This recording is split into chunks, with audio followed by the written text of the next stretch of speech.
జీవావరణంలోని శాఖల గురించి సరికాని వ్యాఖ్య. మరి ఇక్కడ మనం జీవావరణం అంటే ఏంటి? మన చుట్టూ ఉండే జీవులు, వాటికి సంబంధించినటువంటి విషయం. దీన్ని ఇంగ్లీష్లో ఏమని పిలుస్తున్నాం? బయోస్పియర్ అనేటువంటి పేరుతో పిలుస్తున్నాం. ఓకే, బయోస్పియర్లో కొన్ని బ్రాంచెస్ ఉన్నాయంట. మరి ఆ బ్రాంచెస్కి సంబంధించి ఏది ఫాల్స్ స్టేట్మెంట్ అని అడుగుతున్నాడు. చూద్దాం. ముందుగా జీవావరణం శాస్త్రంలో 2 శాఖలు ఉన్నాయి. అవి ఒకటి అటికాలజీ, 2 సైనికాలజీ. చూడనా, మనకి 2 శాఖలు ఉన్నాయంట ఇందులో. జీవావరణంలో అంటే మన చుట్టూ ఉండేటువంటి దానిలో జీవావరణంలో. ఇకాలజీలో మనకి 2 పార్ట్స్ అనేటువంటివి ఉన్నాయి. సార్ ఏంటి సార్? నెంబర్ 1 ఒకటి అటికాలజీ. సార్ అటికాలజీ అంటే ఏంటి చూద్దాం. మరి అటికాలజీ అంటే ఏంటో తెలుసుకోవాలి. తర్వాత సినికాలజీ. సినికాలజీ అంటే ఏంటో తెలుసుకోవాలి. మరి సినికాలజీ అంటే ఏంటో కూడా చూద్దాం. సింపుల్ నాన్న. ఆటో అంటే సెల్ఫ్ ఒక జీవి గురించి.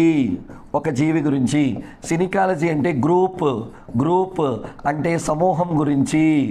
ఒక జీవావరణంలో ఉండే ఒక జీవి గురించినటువంటి అధ్యయనం మొత్తాన్ని ఏమంటున్నాడు? అటికాలజీ అంటున్నాడు. అలా కాదు, ఒక సమూహం యొక్క అధ్యయనాన్ని ఏమంటున్నాడు? సినికాలజీ. మరి ఇచ్చినటువంటి వాటిని చూద్దాం. చూడు, జీవావరణంలో మనకి 2 బ్రాంచెస్ ఉన్నాయన్నాడు. కరెక్ట్. అటికాలజీ అనగా ఒకే జాతికి చెందిన జీవులకు వాటి పరిసరాలకు మధ్య కలిగిన సంబంధాన్ని చేస్తుంది. చూడండి, ఒకే జీవి, దాన్ని జాతిగా కూడా ఇస్తున్నాడు. చూడండి, మనం జనాభా అనే పదాన్ని వాటిని నిర్వచించుకున్నాం ఇంతకుముందే. అలా అంటే ఒక జీవిలో కానీ, ఒక ఇండివిజువల్ జీవి గురించి కానీ, ఒక పర్టికులర్ జాతి గురించి కానీ ఏదైనా సంబంధ బాంధవ్యాలు, ఇంటర్ రిలేషన్స్ గురించి కనుక మాట్లాడితే దాని పేరు అటికాలజీ. అలా కాకుండా సినికాలజీ అంటే ఏంటో చూద్దాం. సినికాలజీ అనగా జీవావరణ సమూహాలు, అనేక జీవావరణ సమాజాలు. ఫర్ ఎగ్జాంపుల్ ఎలా చెప్తాం చూద్దాం. ఒక అటికాలజీ దేని గురించి?